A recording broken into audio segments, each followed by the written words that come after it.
बच्चों को योग सिखाते हुए मैंने उनसे हंसी के 64 रंग सीखे। अगर मैं ये कहूँ कि हंसने से खून बढ़ता है, प्रेम बढ़ता है, विश्वास बढ़ता है, नफरत मिटती है, बॉडी से कार्बन डाइऑक्साइड बाहर जाता है, जितना कार्बन डाइऑक्साइड बाहर जाता है प्रकृति उतना ऑक्सीजन देती जाती है। तो प्रकृति के इस अनमोल उपहार से आप जुड़ना चाहेंगे? तो ये पहला हंसी का रंग है। इससे आप नाम कुछ भी दे सकते हैं। होंठ बंद करके 108 स्ट्रोक मारना है, और ऐसा अगर आप 10 बार कर सकें तो आपका मणिपूरक चक्र यानी नाभि यानी पेट बिल्कुल मक्खन की तरह मुलायम हो सकता है। चलिए यात्रा शुरू करते हैं।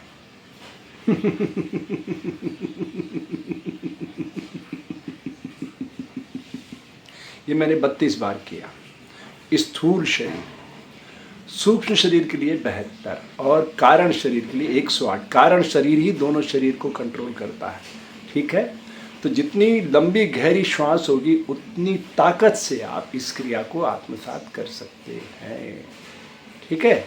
और इस पूरी प्रक्रिया में आपकी आंख बंद रहना चाहिए, क्योंकि योग में उतरने की पहली शर्त है आंख का बंद होना, ताकि भीतर जो घटनाएं हो रही हैं उसे आप ठीक तरीके से समझ सकें, ठीक है। चलिए यात्रा शुरू करते हैं।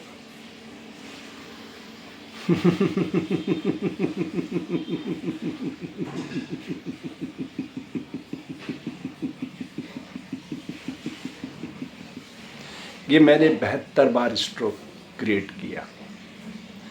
32, 72, 108। 32 मुख में 32 दांत है। आहार के हर ग्रास को 32 बार चबाइए, आपका वात बिल्कुल स्वस्थ रहेगा।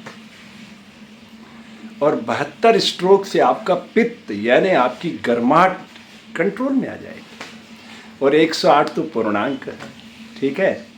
समझ गए ना? चलिए ईमानदारी से यात्रा करिएगा। 10 बार 108 स्ट्रोक अभ्यास के बल पे धीरे धीरे वहाँ तक पहुँचना है। और फिर उसके बाद जो भी आपका अनुभव हो मेरे इस वीडियो पर साझा कीजिएगा। हंसी के 64 रंगों में ये पहला रंग है नाभि का, क्योंकि सारी बीमारियां नाभि से ही प्रकट होती हैं, ठीक है। हम भी नाभि से ही प्रकट हुए, बीमारियां भी नाभि से ही प्रकट होती हैं, ठीक है।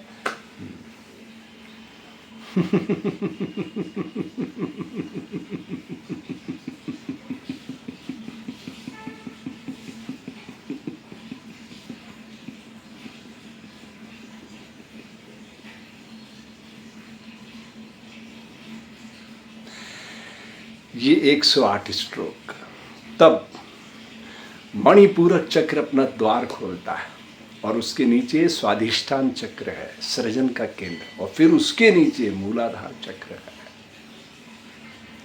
समझ रहे हैं मैं कुछ कहना चाहता हूं आपसे? जल 100 डिग्री पर तप कर भाप के रूप में तब्दील हो जाता है। सोना शीशे में जलकर शुद्धता को प्राप्त हो जाता है।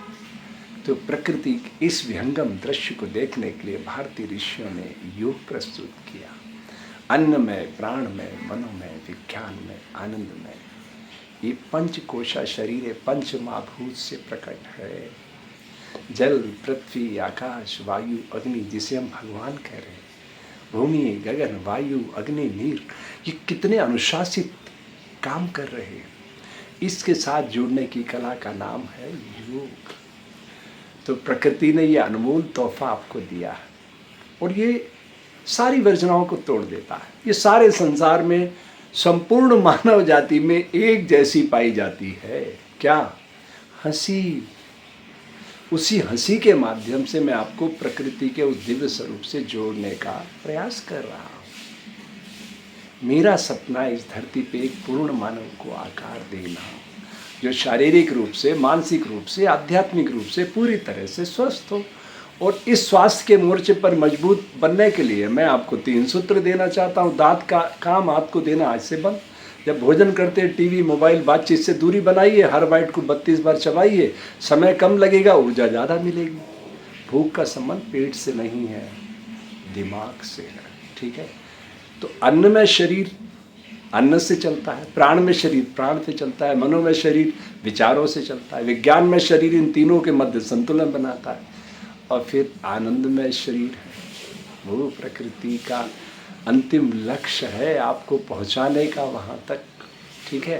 तो ये हंसी उसमें बहुत बड़ा द्वार खोल सकती है।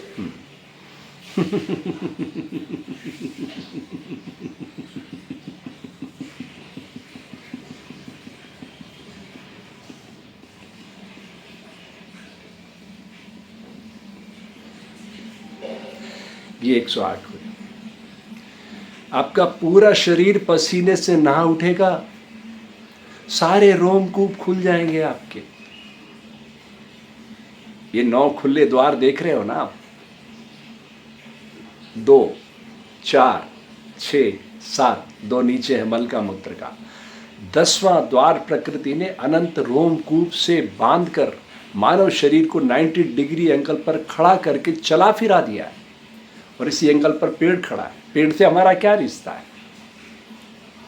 वह हमें ऑक्सीजन दे रहा है, उसके बदले हम उसे कार्बन डाइऑक्साइड दे रहे हैं। दिस इज योग। लेकिन वो ऑक्सीजन कैसे दे रहा है? सूर्य का संपर्क पाकर। उसकी अपनी औकात नहीं ऑक्सीजन बनाने की। उसकी हर पत्ती को ऑक्सीजन की फैक्ट्री में कौन तब्दील करता? सूर्य। अकेला सूर्य सारे ब्रह्मांड की मशाल थामे खड़ा है। और ये सेफ्रॉन कलर जो मैंने पहन रखा है, कहाँ से आया है? सूर्य भगवान से। वो जन्म और मृत्यु का संदेश देते हैं। सुबह जब प्रकट होते तब भी और जाते तब भी वो जगाना चाहते हैं, उठो जागो, अपने स्वरूप को पहचानो। आप भारत की भूमि पर किस उद्देश्य के लिए आए हो? अरे मानव जाति को खुशहाल बनाने के लिए आप प्रकट हुए हो। आप तो खुद ही उलझ गए। भारत में इस समय पंसारी की दुकान से ज़्यादा दवाई का दुकान खुल चुका है। क्या प्रकृति ने आपको बीमार करने के लिए भेजा है? बिल्कुल नहीं। आप 3 गलतियां कर रहे हैं। आप भोजन मगरमच्छ की तरह निकल रहे हैं, वात रोग हो रहा है। दोनों समय पेट साफ नहीं रख रहे हैं, पित्त रोग हो रहा है। नकारात्मक सोच रखते हैं, कफ रोग हो रहा है। तो इन तीनों को हटा दो, भोजन ठीक से चबाओ प्रसन्नता के साथ, तो आपका वात बिल्कुल स्वस्थ रहेगा। दोनों समय पेट साफ रखो, पित्त स्वस्थ रहेगा। अच्छा सोचो, मैं स्वस्थ हूँ, मैं मस्त हूँ, मैं अनंचित हूँ, तो कफ ठीक रहेगा। वात, पित्त और कफ का संतुलन ही पूर्ण स्वास्थ्य का परिचायक है। अभी तक आपने हमारा YouTube चैनल योग दर्शन केंद्र सब्सक्राइब नहीं किया है तो कर लीजिए। ये धरती पर एक सरल तरल प्रसन्नचित मानव को लाने का अभियान है। ठीक है, आपके मंगल की कामना करता हूँ। और हाँ, 10 बार जब आप 108 स्ट्रोक लगा लो तो पूरी ईमानदारी से, पूरी निष्ठा से, पूरे मनोयोग से अपना अनुभव मेरे इस वीडियो पर साझा करना। ठीक है, पुनश्च आपके मंगल की कामना करता हूँ।